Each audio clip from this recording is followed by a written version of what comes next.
14 जून 2007 शाम को 6:13 पर पुलिस को हीरा व्यापारी गुलशन तिवारी की लाश भारे बाजार में खून से लथपथ मिली। पहले तो पुलिस को ये एक आम लूटपाट की वारदात लगी, लेकिन उन्हें क्या पता था यहाँ से जन्म होने वाला था मध्य प्रदेश के सबसे बड़े और सबसे खतरनाक सीरियल किलर का। हफ्तों की रैकी के बाद गुलशन तिवारी की दुकान के बाहर जब उसके हाथ में 5 लाख से भरा हुआ एक बैग था तो उसे गोली मार वहां से हवा हो गया। ये 19 साल का लड़का चाहता तो उसे धमकाकर भी ये पैसे लूट सकता था, लेकिन उसने गोली मारने का रास्ता चुना और इसके बाद लगभग 2007 से 2010 तक इसने कई कत्ल किए। माँ, मैं इस देश का सबसे अच्छा इंजीनियर बनूंगा, ये कहा था 17 साल के उस लड़के ने, जिसने आगे चल एक के बाद एक 17 मर्डर किए। सब कुछ सही चल रहा था जब तक उसने पहली बार बियर पीने के लिए मंदिर के दान पात्र से पैसे नहीं चुराए। यहीं से शुरू हुआ वो सफर जो उसे क्लासरूम से उठाकर क्राइम की गलियों में ले आया। बुरी सोहबत, रातों रात अमीर बनने की तमन्ना और अंदर ही अंदर पनपता अंधेरा, इन्हीं सब ने मिलकर उसको जन्म दिया, जो बाद में बना मध्य प्रदेश का सबसे बड़ा और सबसे खतरनाक सीरियल किलर। ये कहानी है शर्मन शिवहरे की। नमस्कार, मेरा नाम है वैभव और आप देख रहे हैं अनसुनी रास्ता।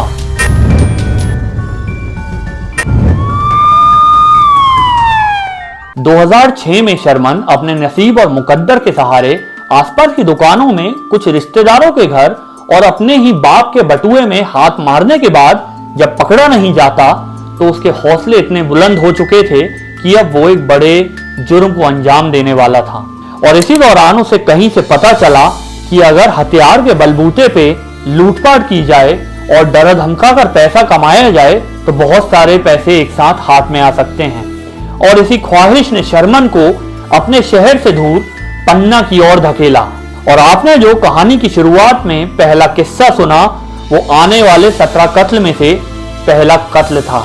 इसके बाद दिसंबर के महीने में शर्मन की मुलाकात हुई जग्गू से। इन दोनों ने साथ मिलकर कई लूटपाट को अंजाम दिया। अब एक शाम जब ये दोनों शराब पी रहे थे तो शर्मन जग्गू को बताता है कि उसने कैसे एक मर्डर भी किया है और कहा कि कैसे लोगों को लगता है कि मर्डर करना, कत्ल करना बहुत आसान होता है, लेकिन ये बहुत मुश्किल काम है, बहुत बड़ा काम है। और मर्डर करने के बाद उसने बताया कि कैसे उसे बहुत भूख लगती है और कैसे उसने शाही पनीर खाया। शर्मन अपनी खौफनाक दास्तां सुना ही रहा था कि जग्गू ने अचानक पूछा, क्या तूने कभी किसी से प्यार किया है? और फिर खुद ही बोला, मुझे एक लड़की से प्यार हो गया है, मैं चाहता हूं तू उससे मिले। अगले ही पल एक ठंडी चमक हवा में कौंधी। शर्मन ने अपनी साइलेंसर लगी बंदूक निकाली और जग्गू की सीने पे तान दी। एक के बाद एक 3 गोलियां मारी और जग्गू वहीं ढेर हो गया। शर्मन ने लाश को देखते हुए फुसफुसाया, मैं इसीलिए किसी को अपने साथ जुर्म में शामिल नहीं करना चाहता। तुम लोग अजीब शख्स हो यार।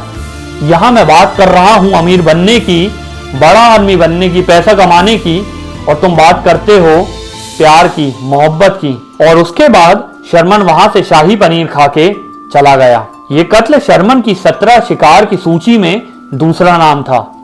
उसकी आंखों में एक रहस्यमयी चमक थी, जैसे किसी अनसुलझी पहेली का गहरा राज छुपा हो। अब ये बात आई गई हो गई और इसके बाद शर्मन ने अलग अलग लोगों को अपना टारगेट बनाना शुरू किया और फिर एक सांई की तरह उसने एक व्यापारी का पीछा करना शुरू कर दिया। कई धुंधले दिनों तक उसकी हर हरकत पर नजर रखी, उसके जीवन के हर एक राज को जमा किया और 14 मार्च 2008 की शाम उसने तय किया कि वो इसे लूटेगा और मारेगा। शर्मन एक शिकारी की तरह उस व्यापारी की दुकान के बाहर अंधेरे में छिप गया। जैसे ही व्यापारी बाहर निकला, शर्मन मौत का दूत बनकर आगे बढ़ा। अब जैसे ही व्यापारी के करीब जाकर उसे गोली मारता, उससे बैग छीनता, अचानक एक बिल्ली इसके और व्यापारी के बीच आ गई और वो बिल्ली रास्ता काट कर चली गई। इसने पहले बिल्ली को देखा, व्यापारी को देखा, थोड़ी देर सोचा और उसके बाद वहीं से वापस हो लिया। जिस व्यापारी को मारने के लिए इसने 15 से 20 दिन तक रैकी करी थी, एक बिल्ली के रास्ता काटने पे उस व्यापारी को बख्श दिया। लेकिन खून की प्यास आसानी से नहीं बुझती। इसके बाद शर्मन ने लगभग 2 साल में 12 और जिंदगियां ली। अब कत्ल करना उसके लिए एक खेल बन चुका था, एक नशा बन चुका था, पर वो जानता था कि पुलिस की निगाहें ज्यादा देर तक उससे दूर नहीं रहेंगी। इसीलिए हर कत्ल के बाद वो एक भूत की तरह लाश को घसीटते हुए एक शहर से दूसरे शहर ले जाता और अनजान गलियों में फेंक देता। पुलिस हमेशा इसी उलझन में फंसी रहती कि आखिर ये खूनी खेल चल कहां रहा है। इस तरह उसने ग्वालियर, इंदौर, पन्ना, सागर और होशंगाबाद की शांत रातों में 12 चीखों को दहला दिया। अब इसके बाद शर्मन की किस्मत और मुकद्दर उसे इंदौर खींच लाई और इंदौर पहुंचने के बाद उसने सबसे पहले एक बंदूक खरीदी और उसके पास अब तक 74 लाख रुपए इकट्ठे हो चुके थे। बंदूक का बहुत शौकीन था और उसे बंदूक खरीदने के बाद एक अजीब सी खुशी मिली। मगर उसी शाम शर्मन को एक कुत्ता काट जाता है। अब शर्मन को यह ख्याल आया कि सबसे पहले अस्पताल जाए, लेकिन उसके मन में इस पिस्तौल का ट्रायल करने का एक अजीब सा ख्याल चल रहा था। वो जैसे ही डॉक्टर के पास पहुंचा, डॉक्टर ने मलहम पट्टी करी और उसके बाद वो डॉक्टर को ही बंदूक से गोली मार देता है। बगल में नर्स खड़ी थी और नर्स को भी गोली मार दी। और शर्मन ने यह सिर्फ इसलिए किया क्योंकि उसे अपनी बंदूक का ट्रायल लेना था। वो पीछे मुड़ के भी नहीं देखता और पछतावा वो होता क्या है। और शर्मन अब उस शांत कमरे से निकल गया, अपने पीछे एक अनकही कहानी और अनसुलझा सवाल छोड़कर। अब इसके बाद शर्मन एक बड़ा हाथ मारना चाहता था और इसके लिए उसने चुनाव किया सतना के जौहरी, जिनका नाम था रामदत्त सोनी का। फिर वही सिलसिला, कई हफ्तों तक उसने रैकी करी, काफी जानकारी इकट्ठी करी और 25 जुलाई 2011 को इसने तय किया कि वो रामदत्त सोनी को लूटेगा और मार डालेगा।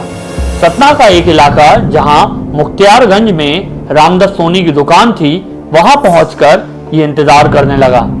सुबह करीब 10 बजे रामदत्त सोनी जब अपनी दुकान पर पहुंचे तो उनके साथ उनकी धर्मपत्नी शोभा भी मौजूद थी।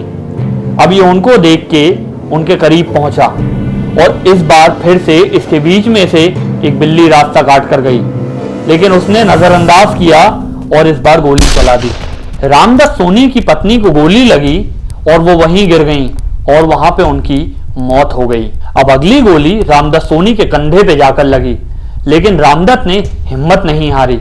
गोली लगने के बावजूद वो शर्मन पर टूट पड़े और इसी दौरान सड़क से आते जाते लोगों ने जब अंदर देखा तो गुत्थम गुत्थी चल रही थी। एक आदमी जो पूरा खून से लथपथ था, वो एक शख्स से बचने की कोशिश कर रहा था। सड़क से लोग अंदर आए, उन्होंने शर्मन को पकड़ लिया और एक शख्स ने पुलिस को फोन लगाया। पुलिस आती है।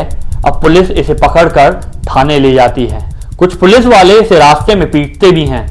अब थाने में जैसे ही पहुंचा तो वो सबसे सीनियर इंस्पेक्टर के सामने जाकर हाथ पैर जोड़ने लगा और उनसे कहा कि मैं आपको सारी चीजें सच बता दूंगा, बस आप मुझे मारना मत, क्योंकि मैं बहुत अमीर आदमी हूं, मैं आगे चल के मंत्री भी बनूंगा, चुनाव भी लड़ने वाला हूं और एक बहुत बड़ा बिजनेसमैन बनने वाला हूं और आपको जो जानकारी चाहिए मैं वो सब दे दूंगा, मगर आप मुझे मारना मत।